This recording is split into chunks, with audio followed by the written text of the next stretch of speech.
Yes, yes. Welcome to the Daily Huddle. I'm your host, Dr. Monica Ogando. Today we are talking about what version of you are you consciously creating? And perhaps even more importantly, what version of you are you unconsciously creating? And what metrics are you using to determine this? So here's where the difference between intention and impact converge. Here is where we merge the difference between your process and your results. Ah, there's a saying in transformational circles that the universe, in other words, physical reality, is the ultimate feedback machine. Water is wet, rocks are hard. This is what it is. And it's a bit of a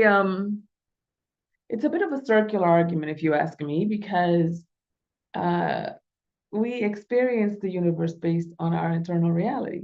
It is not the other way around. But that's another sermon for another day. Today, what I want to talk about is how you know what version of you are consciously creating is not just the results of the quote unquote physical universe, but also the impact that you're making in the relationships that you are in. So sometimes it's not just about results, it's also about relationships. What is the general disposition of the relationship that you're in with that particular person, organization, institution, community, et cetera, et cetera? Okay? Part of your feedback machine is what people say about what it is like to be in relationship with you. What do they appreciate? What do they admire? What do they value? What do they get out of it? What is the benefit of being in relationship with you? And what are the prices of being in relationship with you? Hello, journal prompt. Hello. So when you start to think about the people that you love, the people that you're in relationship with, or maybe not love, maybe like your boss, maybe doesn't rise to the level of love. For some of you, it does, but maybe it's just, this is just something that I do. This is just someone I have to deal with. This is just somebody that's in my life in the periphery of the stage of my existence. And so when you think about the people that you're in relationship with, I want you to ask yourself, what would they say it is like to be in relationship with me? What would they say they benefit from me being in their life? That's not a rhetorical question. I want you to answer that for yourself. We may not have enough time to go into it, given all the people that you have in your life. But, as we move into this season we're full-fledged in the season of holidays. You might have some parties to go to, networking events, dinners, share family time, vacation, or et cetera, et cetera. And so be thinking deliberately about not just what am I getting out of being in relationship with this person and what I really love and appreciate about being in relationship with this person, but if I were to ask, what do I imagine their answer would be about what it's like to be in relationship with me, or what they get out of being in connection with me? Because that's part of the person the you that you are consciously creating, or perhaps even unconsciously creating, is the impact, the wake that you leave behind. So, if you want to take it a step further, because I love going deep with you guys, and I'm always going to be an invitation to go even deeper, even deeper, even deeper. So grab your scuba gear. If you want to take it deeper, ask yourself, what is the impact of being in relationship with me that they don't want to say? Because it's too vulnerable, or because it's too scary, or because it's too intimidating, or whatever the case may be. It's too something. It's too something, and they either don't want to admit it to themselves or they don't want to reveal it to you. Go there. One of the things that you will notice particularly in our Thursday spiritual matters that we'll take on in the next year, in 2025, is that we're going to be doing a lot more deliberately facing our shadow selves. and integrating our shadow selves. You heard me put some droppings in it this year with the villain challenge and so forth. But the reason why that matters is because there's a part of us that we don't like, that we don't want to admit, that we don't want to give light and share or reveal to the world. However, this isn't like the ugly cousin that you just put in the attic somewhere, never to be seen again. This is not like flowers in the attic kind of story. If you think about it, the part of you that is unintegrated, the part of you that you don't like about yourself, could really be, if properly cultivated, your best kept secret. It could be your secret weapon. Let me give you an example. And I'm going to come back around as to why I'm mentioning this, why I'm bringing this up. Let's say, for example, that when you were a child, you learned that you didn't have safe spaces to share yourself vulnerably, so you withdrew, and you learned that one of the best ways to remain in control of your way of being is by remaining silent. Right? If you don't say anything, then you won't get in trouble. But then as you grow older, that became the silent treatment and stonewalling. And when you do the silent treatment, when you don't speak up to the other person, they feel like they don't know what's going on with you. And that gives you some semblance of control or power over the relationship. And so you continue to be silent because you have equated silent with power and control. You with me so far? However, what you are after is the power and the control, not the side effects of the silent treatment. Because sometimes what happens with the silent treatment is that it creates a level of distrust, of paranoia with the other person. Like they don't really know where you stand. They don't really know what's going on with you. So it doesn't create connection. It doesn't create intimacy. It does not create or foster trust. So you want to keep the power and the control piece of it, but not with these prices that you're paying over here. The mistrust, the paranoia, the tentativeness, the back and forth, the pull-push dynamic, etc. So how do you integrate it? How do you integrate it? For some people, this is not necessarily true for everybody, but for some people, it may work to be able to say, I am triggered and I'm impaired and I don't know what to say right now. I need 3 days. So you can still do the power and the control of your own reaction of honoring your own process, but not throw people in a tizzy about what's going on with you, right? That's one way. I mean, it doesn't have to be 3 days. It could be, I need a year. I need a week. I need whatever it is that you need, right? Here's another example.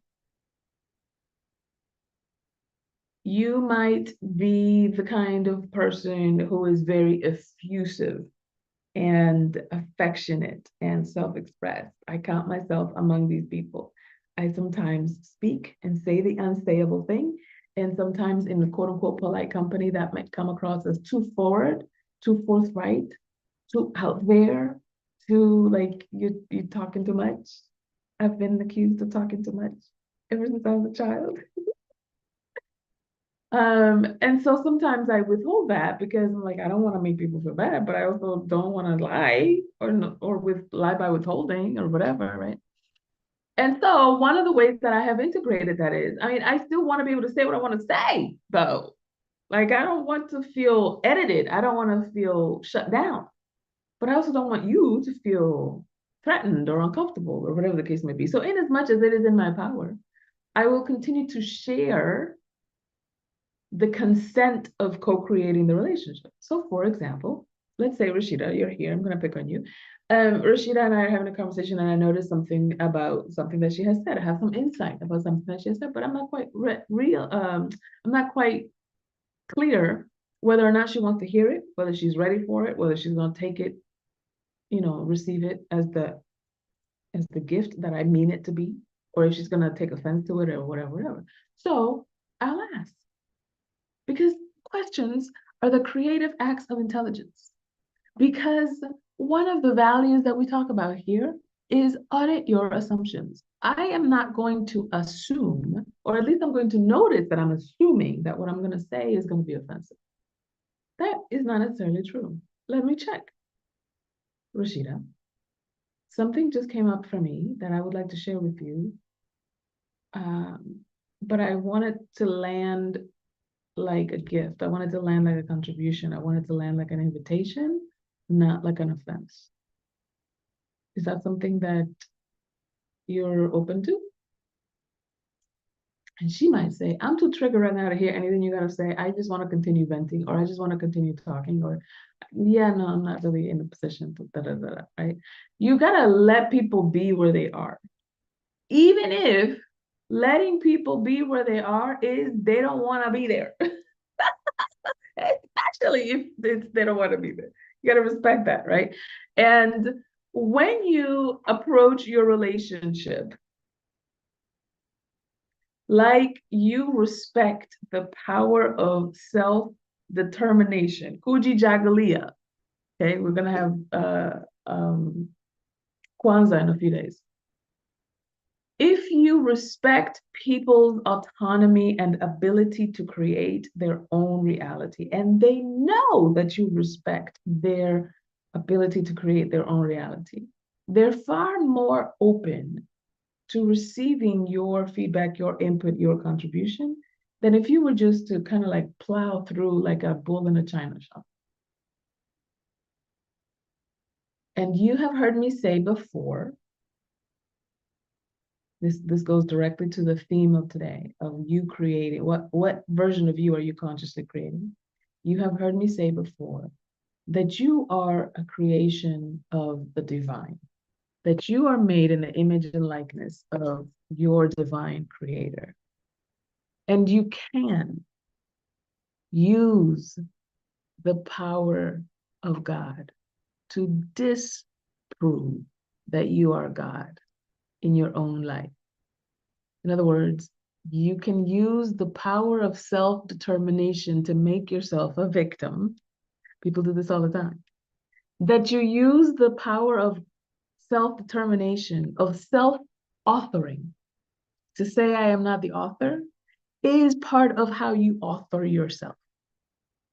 Let me say that again. You can use the power of self-authoring to author the experience that you are not an author, but you're still authoring. Okay? Ah, did you just go? Who went? Put a one in the chat if you just went, what? Hold on, let me think about this. Put a one in the chat if you're like, all right, put it in the pipe and smoke it. Hold on, I gotta call.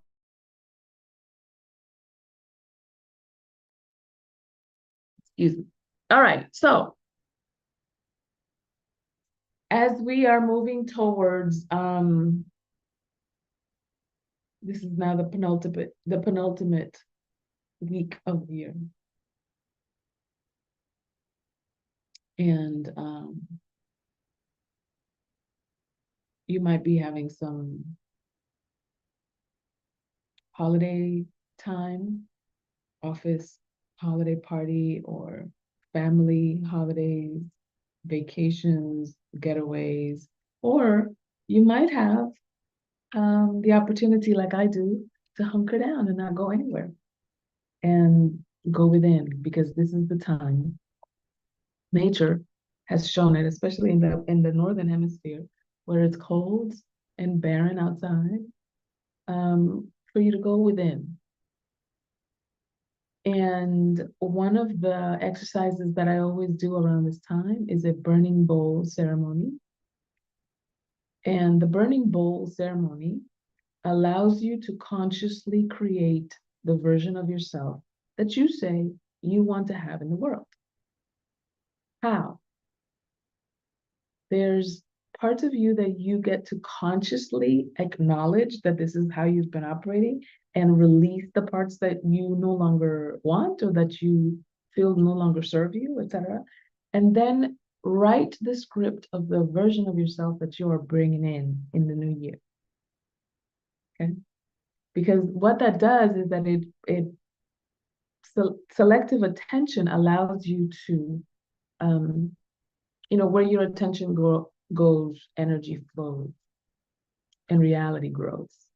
That's the other part that people don't tell you.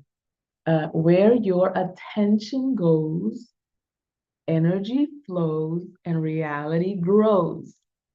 That means that my attention on something gives it my energy, and because I'm giving it my energy, it then produces a particular reality. So when you are asking yourself, what version of me am I consciously creating? Your consciousness is like a three-tiered cake. You have the unconscious, subconscious, and conscious, right? At least at the human level. Then you have the superconscious at the divine level. That's another sermon for another Sunday. What I want you to think about is, what am I releasing about how I have shown up? I have shown up X, Y, Z. Count your year. Count your year in terms of what you've been able to generate in terms of results, how you've moved relationships along, what you've done for your own self-mastery, et cetera, et cetera. Just take a survey of your reality. What are the parts that worked that you want to continue and maybe up level and take to the next level? What are the things that did not work that you want to stop altogether? And what are the things that have been missing that perhaps had they been present would have worked, right? Consistency may be one of them, right? And so when you look at the things that you've created so far, you acknowledge your results for the year. What are you letting go of? What are you welcoming? What are you taking to the next level? And from there, you write a new reality, a new and improved iteration of your next reality. One of the things that we do in CEO Mastery, which is my company, with our clients, is that we allow them to do our burning ceremony like a community, and they write a letter to their future self. Imagine the June 2025 version of you. Imagine that now we're coming up on the winter solstice. Imagine that it's the summer solstice that we're, right? So June 2025 version of you.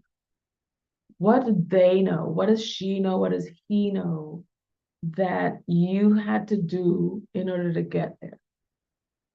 What are the habits? What are the practices? What are the phone calls? What are the conversations? What are the relationships? What conferences did you go to? What books did you read or write?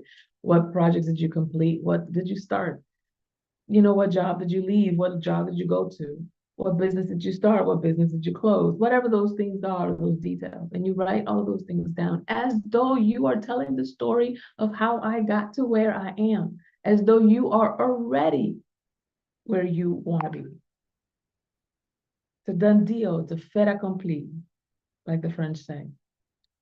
And when you speak of it as though it has already happened, what's happening to your consciousness is that it begins to answer that question.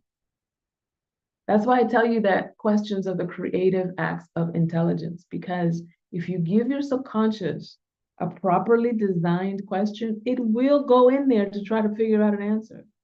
If you say, why do I always get stuff wrong? Then your subconscious is like, well, let me help you out. I'm gonna tell you why you get stuff wrong. But if you say, why is it so easy for me to make money? Let me help you out. I'm gonna tell you how it's so easy to make money, why it's so easy for you to make money. Let me give you some data on that. So if you ask a particular question, your subconscious will get busy giving you the answers. So when you say, for example, I'm so happy and thankful that now I have a six-figure income, or I've broken the seven-figure barrier in my business, or that I finally nailed my TED Talk and it went viral, et cetera, et cetera. Your subconscious will go like, oh yeah, we did that. How did we do that? And it'll start downloading strategies. It'll start downloading information. It'll start downloading data that supports the assertion you make. So these are all part and parcel for who are you consciously creating for yourself? What version of yourself you're consciously creating? Make sense what I'm saying? So let's have some declarations. I'm gonna grab my pen and a piece of paper, and I'm gonna be on your team about it. I'm just gonna volunteer myself. You didn't ask, but I'm gonna be on your team about it. And I want to hear what version of yourself are you creating from now to the new year? And I'm gonna write it down. And if you give me your email, I'm going to send you instructions on the burning bowl ceremony so that you can either join us or you can do it on your own. So what version of yourself are you creating? Tell me, who wants to go first? Let me give you an example. I'm going to answer for myself so that I can give you an example of what kind of answers I'm looking for. Okay. The version of myself that I'm creating is the next level of athlete that I am. That means that I have a steady fitness routine, that I have a steady eating routine, and that my supplementation and my habits are down packed. Like I don't have to think about it, I don't have to negotiate. This is just what I do. The same way that, like when I get up, it's a non-negotiable that I wash my face, brush my teeth, make my bed. That's just what happens when I get up. Whether I have my spiritual time, whether I take a shower, whether I have to go to the airport, it doesn't matter. But the three non-negotiables are I wash my face, I brush my teeth, I make my bed, period. And in that same way, I am the version of myself that I'm creating is the next level of athlete. My movement, my meals, and my supplementations are down pat. No questions asked, non-negotiable. So for you, what version of yourself are you creating in the next year? Just pick one thing. Don't give me the list. Who wants to go first? Dr. Ogando. Yes.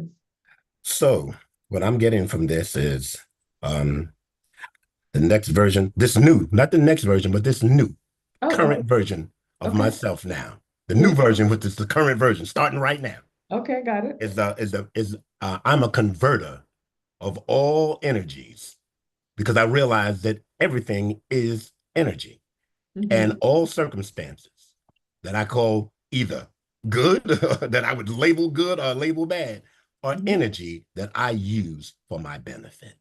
I'm a Okay, converter of all energy into a positive trajectory. got it. So alchemizing from Yes, the lower vibration to the higher vibration. Got it. yes. I love it. Okay. Stan the Alchemist Anderson. I love that. Thank you I for that love word. that. Thank you for that. Giovanni with your hand up, sir. Yes. Hola, hola. Back Correcto. there. Oh my gosh. I'm catching the conversation, the Uh-huh. wave of the conversation. And I wanted to ask you if you could take the blurring out, what do you call that? Blur my background. If you could take, there you go. Oh, thank you very much for doing that.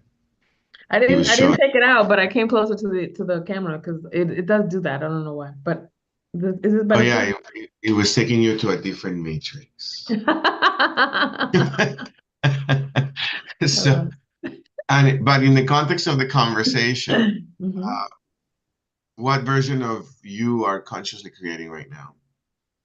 One of the aspects that I recently took on is to meditate every morning Okay. and create myself as that possibility, the possibility of a healthy, vibrant, full of energy, someone who doesn't compare himself to my past, to my future, or to others, and doesn't compare others to others either. It's kind of like I'm trying to create this possibility in my meditation, my morning meditation, of being a blank slate where anything is possible, Okay. where no judgment is there, no Yeah. judgment, in non-judgmental being. So I'm having a really hard time doing that. Hmm. I continue to go back to a judgmental being where it's not enough. It's like I'm not blank enough. I'm not non-judgmental enough. I am not You're like there. judging. I'm judging. So Uh-huh.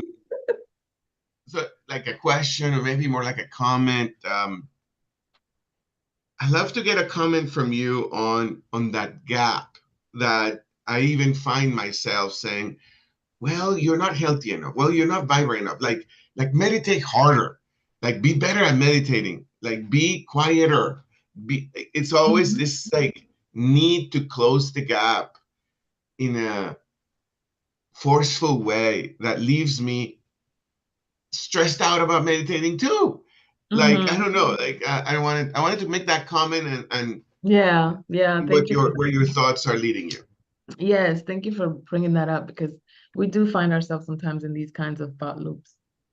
And it's a clever distraction, because part of the power of creating ourselves is remaining in the present moment. And so whenever we're judging, or whenever we're comparing, or whenever we're um, kind of like reaching or seeking for something else, like I'm meditating right now, but I want to meditate harder or longer or whatever, then you're not here, you're over there somewhere, right? And so it's really simple. I don't know. I don't know if you want like a really complicated answer, but my answer that I got is really simple. And that is just narrate what's happening. Right now, what's happening is I'm comparing myself to some other level that I haven't reached, or that I don't think I have. That's what's happening right now. And I think it's very key to have the distinction of I'm having the thought, or I'm having the feeling that blah, blah, blah, as opposed to speaking it or narrating it like it's a fact. So there's a difference between I'm having the thought that I'm not doing it right versus I'm not doing it right. I'm having the thought that there's another level to get to, rather than, man, there's another level to get to.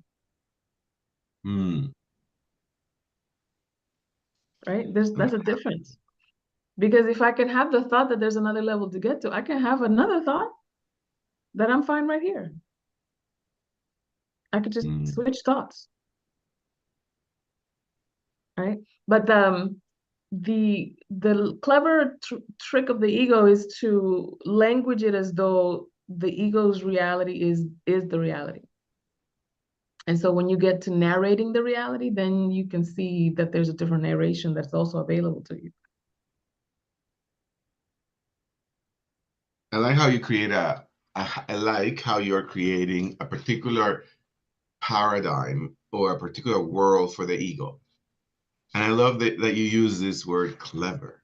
The clever trick of the ego, like there's out there, the ego, is to have myself think that it is so. Like instead of saying I'm having the thought that I'm comparing myself with others, the ego cleverly has me say, I am that I need to meditate harder. Yeah. Thank you for creating that distinction. It's really cool. Thank you. Yeah. And it's been helpful for me. That's because, sometimes we describe things as though they are, and we forget that we are our own hologram. We are our own prism of reality choices. And so if I can speak to the choice that I'm making, inside of speaking the choice that I'm making is already the assumption that there are other choices to be made. I'm just making this one. I'm making the choice of having that thought. I can have another one. Love it. Yeah. Thank you for bringing that up. Love it. Yeah. I mean, this is a conversation I love taking on over and over. And I know it's 9:30, so I'll be quiet now. Thank you, Gio. But I'll bring up something else that comes up for me as I hear you speaking about this. And that is that we never here we go with the blurring thing again. I don't know why it does that. Hold on. Maybe that'll make a difference. We never just do stuff randomly. The human consciousness does not just do stuff just to do it. We always have a reason to do it. And if I can verbalize, if I can articulate my reason for doing something in a particular way or in a particular frequency or whatever, if for nothing else to tell on myself to myself, then I again open up the possibility of choosing a different reality. So to give you an example of what I mean, to be able to say, you know, I find myself in a thought loop again. I must really like this because I keep doing it. And so when I describe it that way, then there's a part of me that says, no, I don't like this. Of course, I'm frustrated and da, da, da, da, I wish I could do it differently. But if I could just sit with the part of me that goes into that groove, then I can be open to whatever wisdom or possibility there may be there. Like maybe I like the familiarity of it.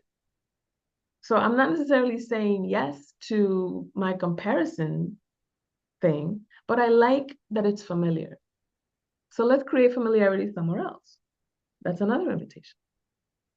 But that only happens when I get present to what I'm actually doing, to get in reality to what I'm actually doing. So this brings us back full circle to what version of yourself are you consciously creating? And the only way that you can answer that is by opening up also what you are unconsciously creating. Since we want contrast and comparison so bad. So thank you everybody for being here. I appreciate you.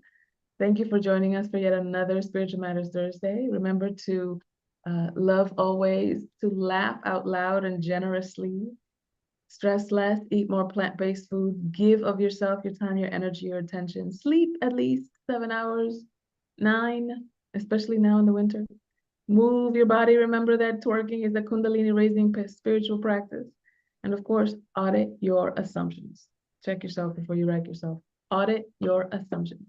We love you. See you next time. I love Love you, that. doctor. Thank you, guys. Thanks, everybody.